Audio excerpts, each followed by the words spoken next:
네, 오늘은 누가복음 19장 말씀입니다. 우리가 잘 알고 있는 내용이라고 할 수 있겠지요. 우리 예수님께서 예루살렘 입성을 앞두고서 어제 우리 목사님께서도 말씀했지만 이제 여리고에 이제 도착을 하셨습니다. 그래서 여리고에서 많은 또 기적들과 또 이적들을 베풀기도 했죠. 눈이 멀었었던, 눈이 앞을 보지 못했던 바디메오, 거지 바디메오를 또 구원해 주시기도 하셨습니다. 그리고 이제 오늘 본문의 내용인 이 여리고에 있었던 또 하나의 유명한 사건이죠. 바로 세리장 삭개오를 만난 그 일입니다. 1절 말씀에도 보게 되면은 예수님은 여리고성 안으로 들어가셨습니다. 아마도 바디메오를 만난 곳은 이 여리고성 입구였을 것으로 생각이 됩니다. 아무래도 성 입구는 사람들의 왕래가 많은 곳이지요. 그래서 바디메오는 그곳에서 구걸을 하였을 것입니다. 자, 그래서 바디메오를 만나신 후에 예수님은 이제 성 안으로 들어가셨습니다. 이 여리고는 종려나무의 성읍이라는 뜻을 갖고 있습니다. 종려나무의 성읍.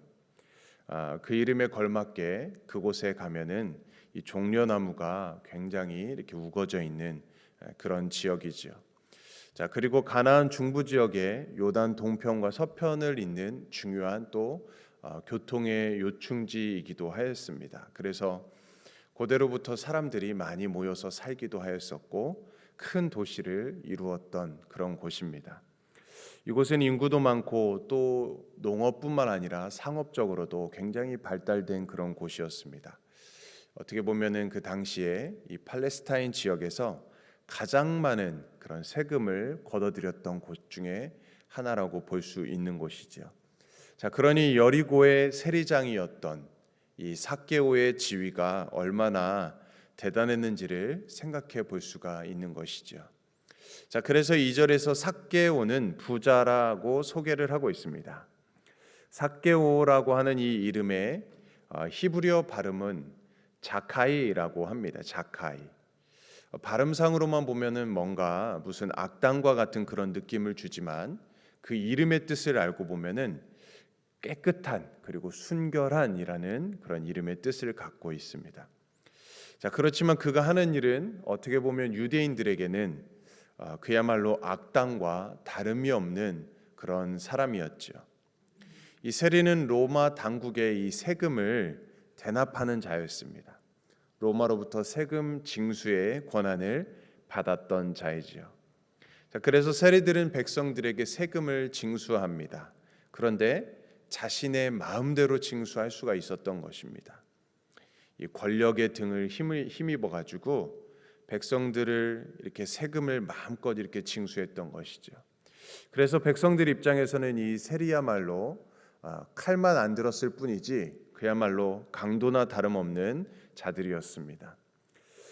그들은 각종 명목으로 세금을 징수했기 때문이었습니다. 자, 그래서 그들은 로마에 바친 세금보다 훨씬 많은 세금을 징수해서 자신들의 배를 채우기도 했던 것이죠. 자, 때문에 세리들은 백성들로부터 미움을 받게 되었습니다. 게다가 로마를 위해서 로마의 앞잡이처럼 일하는 자들, 그렇게 인식이 되어 있었습니다. 그래서 더 많은 미움을 받게 되었던 것이죠. 자, 그래서 당시 유대인들에게는 세리는 죄인의 대명사로 여겨졌습니다. 자, 3절과 4절에도 보면 이러한 세리로서 그것도 세리장이었던 이 삭개오는 그런데 이 3절과 4절에 보니까 예수님을 보고 싶어 했습니다. 그러나 그는 키가 작았지요. 그래서 때문에 예수님을 보기 위해서 몰려든 많은 사람들로 예수님을 볼 수가 없었습니다. 자, 그런데 삭개오는 포기하지 않았지요. 돌무화과 나무에 올라가서 예수님이 오시기를 간절히 기다렸습니다. 자, 여기서 삭개오가 예수님을 보기 원했다라는 이 사실이 두 번이나 강조되어 있음을 보게 됩니다. 마치 이전의 말씀에 보면은 제자들과 바디메오의 모습을 대조해서 보여주었습니다. 제자들은 예수님의 말씀을 잘 이해하지 못했는데 예수님을 제대로 보고자 하는 마음이 없이 자기들이 원하는 것을 보고 싶은 대로 보았기 때문에 예수님의 말씀을 잘 이해하지 못했죠. 그런데 반면에 바디메오는 예수님께 나아가서 주여 보기를 원하나이다라고 간구를 하였습니다. 자, 그때 예수님이 그에게 볼 수 있게 하는 그 구원의 은혜를 허락해 주셨습니다. 우리는 여기서 이 구원의 놀라운 신비를 알 수가 있죠. 하나님께서 미리 정하신 이름을 부르실 때에 보기를 원하는 그 마음, 보기를 원하는 그 마음을 주신다는 것입니다. 이런 사람이 바로 주님이 주시는 구원의 은총을 맛보게 되는 것이지요. 본문의 삭개오도 예수님을 보기를 원했습니다. 뽕나무에 그 돌무화과 나무에 올라갈 정도로 간절히 주님을 보기를 원했습니다. 자, 그런 삭개오를 예수님께서는 주목하시지요. 5절 말씀입니다. 5절 말씀 같이 한번 읽어볼까요? 시작.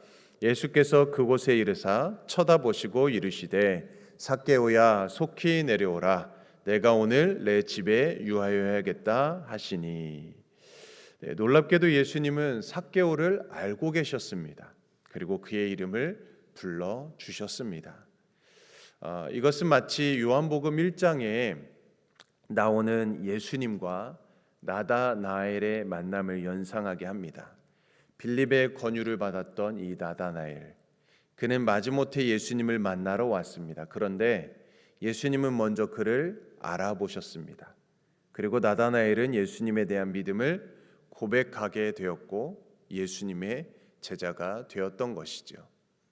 오늘 본문에도 이 삭개오도 마찬가지입니다. 예수님은 처음 본 그를 알아보셨습니다. 그리고 그 집에 머물겠다라고 말씀해 주십니다.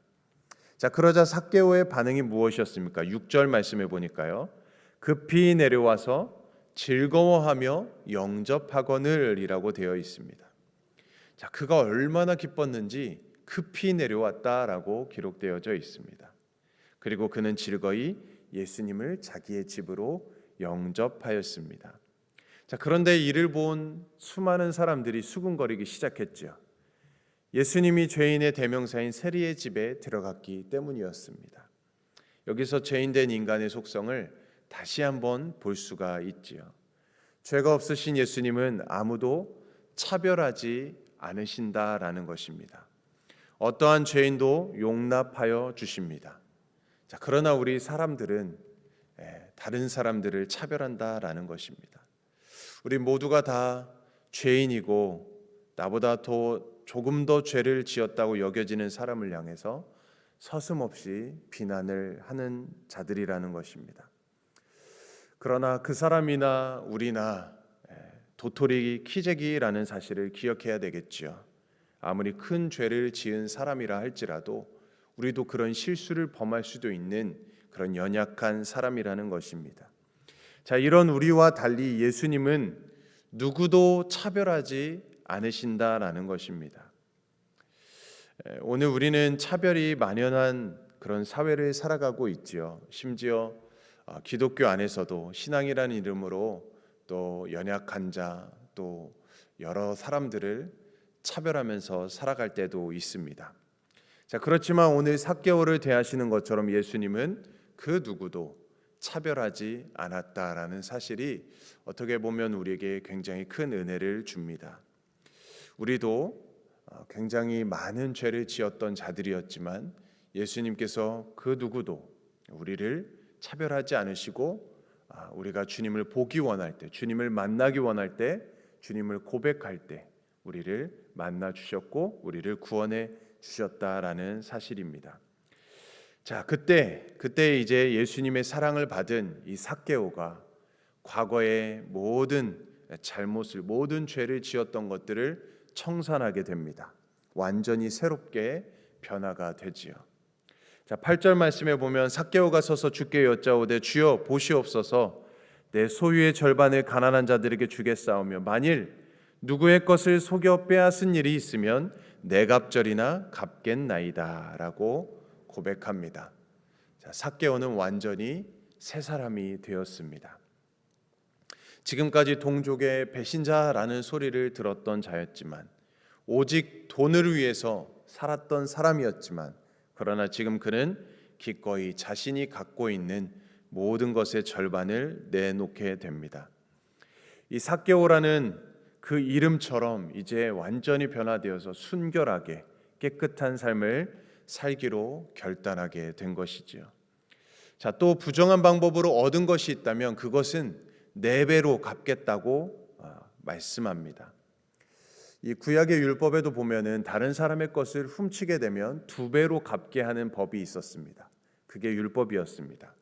자, 그런데 삭개오는 그것의 2배인 4배로 갚겠다라고 약속을 하고 있습니다.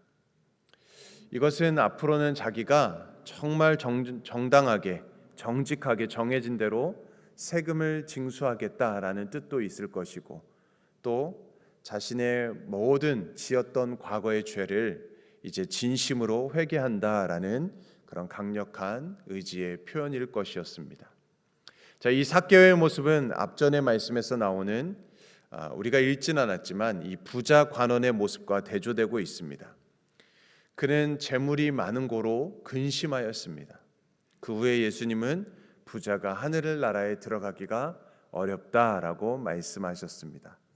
자, 그래서 누가 구원을 얻을 수 있습니까에 대한 이 놀라는 제자들에게 사람이 할 수 없는 것을 하나님은 하실 수 있느니라고 말씀하십니다.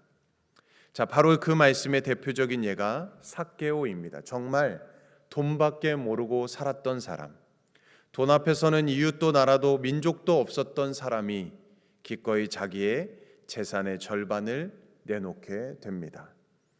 예수님을 보고 싶은 간절한 열망을 가졌던 자, 예수님은 그를 만나 주셨고 마침내 그의 눈을 뜨게 하셨습니다. 이 놀라운 변화는 사람이 할 수 없는 일이겠지요. 모두 하나님의 은혜이자 하나님께서 하신 일입니다. 자, 그래서 예수님은 삭개오에게 구원을 선포해 주십니다. 오늘 9절과 10절의 말씀인데요. 같이 한번 읽어보겠습니다. 9절 10절 시작. 예수께서 이르시되 오늘 구원이 이 집에 이르렀으니 이 사람도 아브라함의 자손이로다. 인자가 온 것은 잃어버린 자를 찾아 구원하려 함이니라. 아멘. 네, 삭개오는 유대인으로서 아브라함의 자손입니다. 그렇지만 예수님은 그가 영적 아브라함의 자손, 구원받은 하나님의 백성이 되었다는 사실을 선포해 주고 계십니다. 예수님은 바로 이 일을 위해서 이 땅에 오신 것이지요. 잃어버린 자를 찾아서 구원하시려고 이 땅에 오셨습니다. 바로 오늘 본문 10절 말씀이 바로 이 누가복음의 핵심 말씀이라고도 할 수 있을 것입니다. 지금도 예수님은 이 일을 하기 원하십니다. 잃어버린 자를 찾아서 구원하시기를 원하십니다. 그래서 예수님을 보기 원하는 사람들을 누구라도 만나 주십니다. 그들을 구원하여 새롭게 변화된 삶을 살도록 인도해 주십니다. 자, 그러므로 오늘 우리도 다시 한번 이 삭개오와 같은 그 새로운 결단 그리고 그 다짐을 가지고 더욱 하나님의 백성답게 변화된 모습으로 더 순결하게 또 깨끗한 삶을 살아가시며 또 주님을 증거함으로 잃어버린 자를 주님께로 인도하는 하나님의 귀한 구원의 사명을 감당하는 우리의 삶이 될 수 있기를 주님의 이름으로 간절히 축원드립니다. 아멘.